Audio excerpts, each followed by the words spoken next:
falar aqui, eu e a Cleo, vamos fazer essa dobradinha aqui sobre a parábola do joio e do trigo.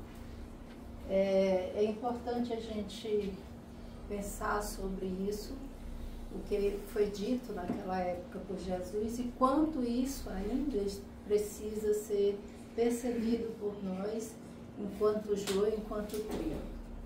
É um aprendizado, cada vez que a gente se depara com uma parábola e aprofunda, parece que ela tem mais profundidade até aquilo que a gente tinha compreendido, mas tem muito mais que a gente ainda precisa aprender. E precisa se dar a oportunidade de aprender e aprender, colocar isso no nosso dia a dia. Como eu faço para que esse ensinamento ele não fique só perdido, ele não fique só em palavras, como ele se transforma na prática da minha vida. Então aqui... Você vai ler a parábola? Sim, depois do significado. Eu gosto de trazer aqui o significado do joio e do trigo, o joio como uma praga que envenena, o joio, um trigo que alimenta, um grão que alimenta, e ela dentro da Bíblia também ela é vista, né, como prosperidade, né? O trigo é sempre visto como prosperidade. Acho importante fazer a leitura, porque nada como começar com o que está aqui. Parábola do joio e do trigo. Mateus, capítulo 13, versículo 24 a 30. O reino dos céus é semelhante a um homem que semeou boa semente no seu campo. Mas enquanto os homens dormiam, veio um inimigo deles, semeou o joio no meio do trigo e retirou-se. Porém, quando a erva cresceu e deu fruto, então apareceu também o joio. Chegando o servo do dono do campo, disseram: Senhor, não semeaste boa semente no teu campo? Pois de onde veio o joio? Respondeu-lhe: Homem inimigo é quem fez isso. O servo continuaram: Queres então que vamos arrancá-lo? Não, respondeu ele, para que não suceda que, tirando o joio, arranquei juntamente com ele também o trigo. Deixai crescer ambos juntos até a ceifa, e no tempo da ceifa tirei aos ceifeiros. Ajuntai primeiro o joio e atai em feixes para os queimar, mas recolhei o trigo no meu celeiro. Olha só aqui.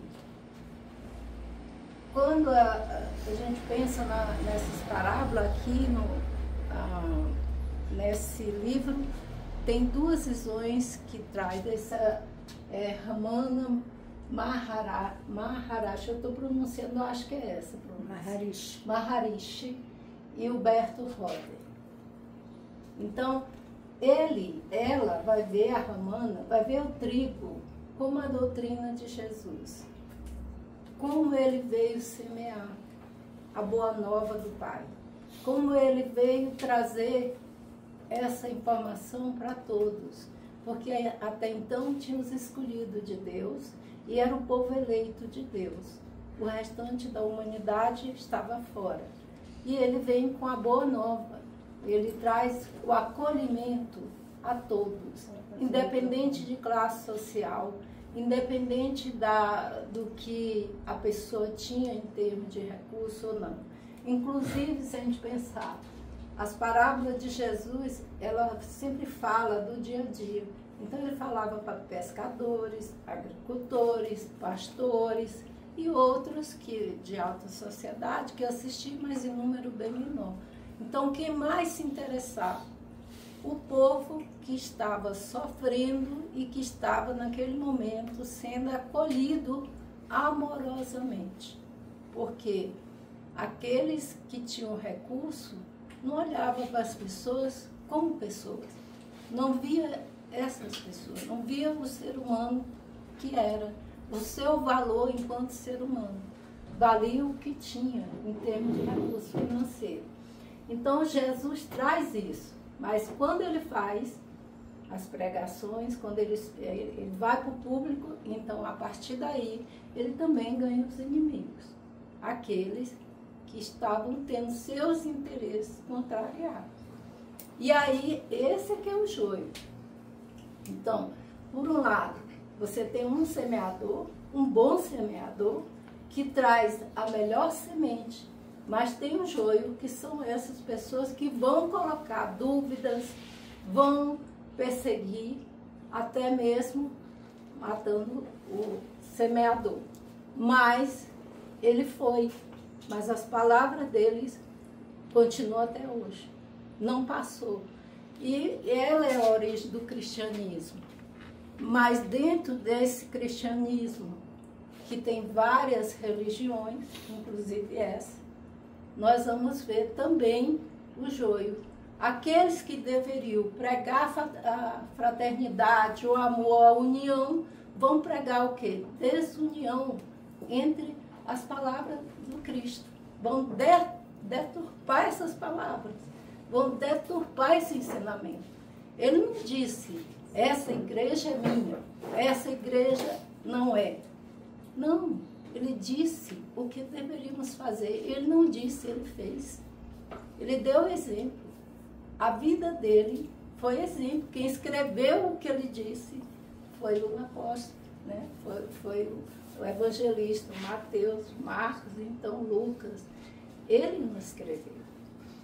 Então ele não escolheu nenhuma igreja para dizer, esta é exclusiva minha. E sim, o que ele colocou foi, isso é para vocês verem. Isso é para vocês pensar no reino de Deus. Se ligar ao Pai. Pensar que vocês não estão sozinhos na luta. Ele está com vocês. Né? E há uma necessidade da gente buscar esse consolo e saber que nunca Ele nos abandonou. Nunca. Ele está sempre conosco. E eu vou deixar a parte aqui do Bertoldo para minha parceira. Olha aqui. O joio e o trigo são muito parecidos quando são pequenininhos. A diferença é que o joio é rígido, ele não se curva. E o trigo sim. O joio, quando é pequenininho, ele é tão parecido com o trigo que não dá nem para arrancar um sem correr o risco de estar arrancando o outro. Então, na parábola, o semeador diz para os empregados não tirarem o joio ou tentarem separar, porque não dá para identificar. Para não correr o risco de perder o trigo, ele diz, deixa quando crescer a gente dá um jeito. Agora veja, na parábola, ele fala que o semeador trouxe o trigo, plantou e eles dormiram. Vou pular para aqui. O Berto Roden diz que o joio e o trigo são como a humanidade. Quando a gente é criança, a gente tem muito de semelhança. A gente não alimenta mágoas, ressentimentos, a gente não infringe normas, não comete crimes com a consciência de quem está cometendo crime.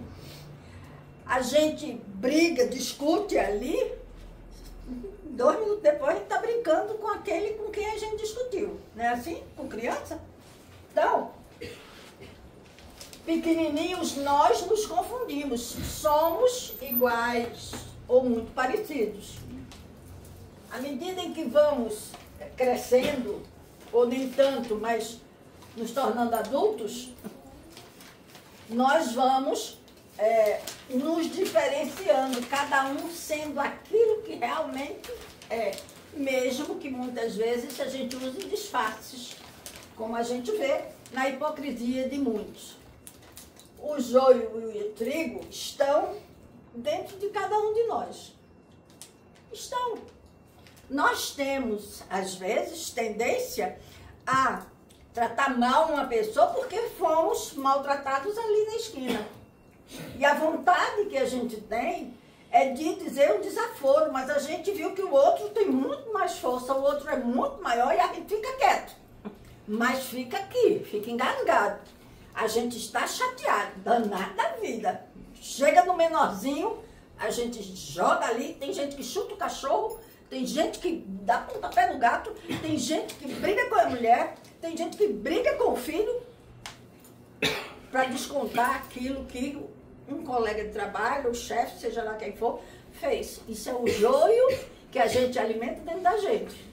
Diferentemente da criança que não guarda isso para si. Então, a gente não pode se esquecer, quando eu falei aqui que eles dormiram, que nós temos que ser vigilantes. O que é ser vigilante?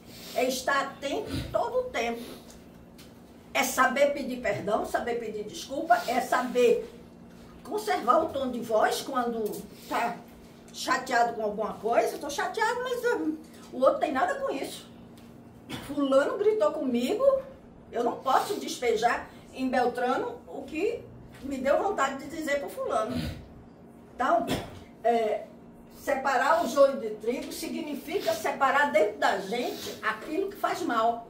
Porque a primeira pessoa a se envenenar com o que o joio faz, porque o joio é uma praga, ele cresce como o trigo, ele produz um fruto que atrai muitas pragas, muitos fungos para a plantação inteira, ele destrói a plantação inteira. Então, a gente não pode alimentar o joio dentro da gente, não pode. Mas é difícil a gente se educar, porque o tempo inteiro a gente é testado pela hipocrisia alheia, pelo joio do outro. O joio do outro não pode contaminar o trigo da gente. A gente tem que ser o trigo todo o tempo. E o joio, que é o outro, tem que fazer parte das orações da gente para que o outro aprenda a ser trigo e não joio. Quer vir? Tem uma coisa que o Berto Roden me chama a atenção, é quando ele fala sobre a pena de morte, né? Então, quando as pessoas defendem a pena de morte, ele diz assim, então nós teríamos a terra de bons assassinos, né? E ele fala, quando Deus nos criou, ele criou a gente com potência, tanto para o bem como para o mal. E essa escolha é nossa. Num primeiro momento, nós somos guiados, como a Cleonice colocou, quando criança em espírito em aprendizado, no início da nossa vida como espírito, nós somos guiados, né, pelos nossos mentores, pelos nossos anjos de guarda, como chamaram. Mas depois, nós aqui que estamos, já temos consciência, sabemos o que é certo e o que é errado. Então, agora vamos defender pena de morte para resolver problemas, e ele fala isso. E aí a gente pode ver que não é isso. E esse joio que eu falei ali que no início, né, que tem a palavra de Jesus, tem o bem e tem o mal. Então, eu quero trazer uma leitura também que eu achei interessante do Emmanuel, psicografado por Francisco Xavier, porque eu achei muito lindo a forma como ele descreve que Jesus faz conosco. Quando Jesus recomendou o crescimento simultâneo do joio e do trigo, não quis senão demonstrar a sublime tolerância celeste no quadro da experiência da vida. O mestre nunca subtraiu as oportunidades de crescimento e santificação do homem, e nesse sentido, o próprio mal, oriundo das paixões menos dignas, é paciente, examinado por seu infinito amor, sem ser destruído de pronto. Importa considerar, portanto, que o joio não cresce neste caso, que ele é o lavrador e nós somos a semente. Então, o lavrador divino, mas sim porque o otimismo celeste do semeador nunca perde a esperança na vitória final. Então, ele sabe que é questão de tempo, que nós vamos aprender. E quanto mais a gente toma decisões sábias, porque eu digo, a favor de nós, em função do bem, daquilo que eu quero escolher para o bem. Se eu faço boas escolhas, eu estou fazendo por mim, não é pelo outro. Quando eu decido não revidar, eu não estou fazendo por outro, eu estou aprendendo. Então, quanto mais eu aprendo, mais rápido eu me elevo enquanto espírito, eu saio dessas provas e expiações, que são o que a gente passa ainda, a gente está vivendo nesse planeta, porque eu vou melhorando e me iluminando como ser. E eu vou também deixando, à medida que eu me elevo, pequenas coisas não me afetam. Fica aqui. Olha só. Você falou em pena de morte. Pena de morte, existem mortes de muitas formas. Tem a morte moral. Não, tem vários tipos de morte. Você pode matar a outra pessoa por um sentimento, pelo desprezo, pela ignorância, por até ignorar o outro, por fechar a porta da ajuda para o outro. Não é Também isso? pela mentira que prejudica o outro moralmente, espiritualmente, arrasa com ele também. Por isso também. E a gente está aqui porque a gente precisa aprender a separar o joio do trigo que tem dentro da gente. E aceitar também conviver com o joio, porque uma das coisas que o Pai quer é que a gente sirva de exemplo para aqueles que precisam ainda aprender.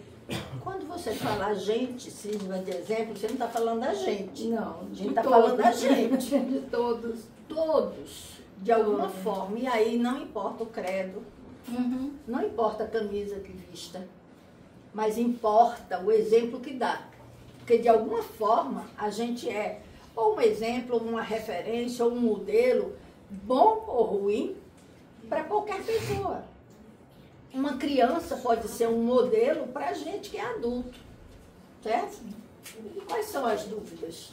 Não, ainda não. Ainda não? Eu quero falar do Viktor Frankl. Vá. Eu quero falar um pouco do Viktor Frankl, desse livro dele, Em Busca de Sentido. O Viktor, ele ficou em 4 campos de concentração, né, na época do nazismo. Sofreu bastante, viu o pior, ele disse que ali revelou quem eram as pessoas de verdade, porque ali não tinha. Ali era todo dia lutar pela vida. Todo dia você não sabia se podia morrer, porque a morte lá, a escolha, era aleatória. Se um número X de pessoas ia para o forno, mas não estava completa a carga, eles pegavam qualquer outro e colocavam. Mas ele saiu desse processo e volta para casa e chega em casa vê que ele achava que ia encontrar a mulher, o filho, que a mulher estava grávida, a mãe, os 2 irmãos, né? E não encontra nada, nem a casa. E ali, ele era neurocientista, psiquiatra, mas também trabalhava já com a parte de psicologia, por coração, né? Uma formação dele.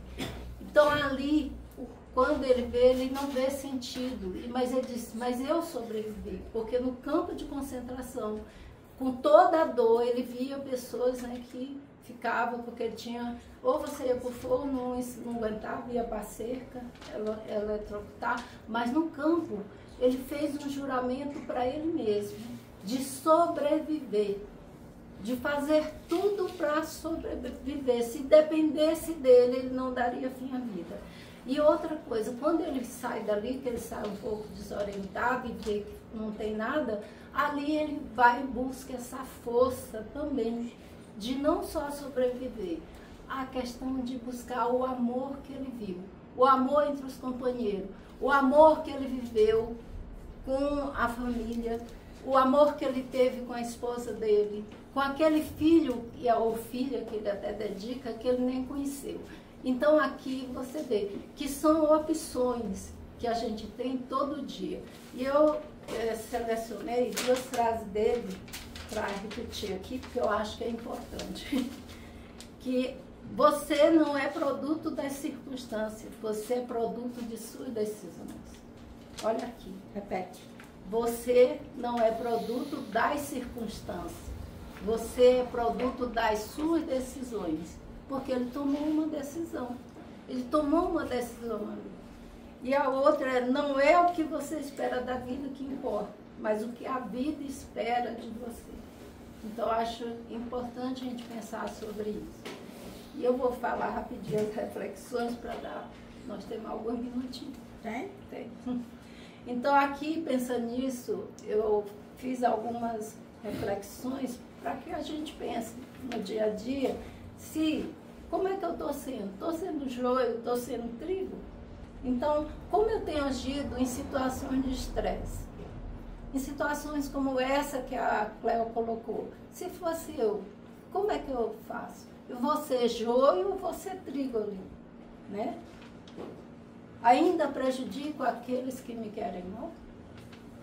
Ou ainda desejo mal? Porque às vezes a gente não faz, mas aqui podemos estar fazendo. Aqui é no coração. Eu vou desejando mal, ou vou vibrar quando essa pessoa se dá mal. Então ali eu estou colocando, sou eu que estou plantando joio em mim, não é ninguém. A outra parte, eu quero me dar bem na vida a qualquer custo. Porque quando eu coloco me dar bem na vida, se dar bem na vida uma coisa correta, não está errado. Mas a qualquer custo, isso quer dizer que eu passo por cima de qualquer pessoa. Né? Para poder meus interesses prevalecerem. E procuro aprender e pôr em prática os ensinamentos do Cristo, ou apenas falo sobre ele. Eu estou aqui aprendendo e tentando pôr em prática. Ainda com muita dificuldade, mas é isso que eu estou fazendo. Cada dia procuro ver em mim o joio que tem e vejo que essa lavoura ainda é bem grande. Então, é uma reflexão. Estou adaptando os ensinamentos do Cristo para atender aos meus interesses particulares? São coisas que a gente deve pensar.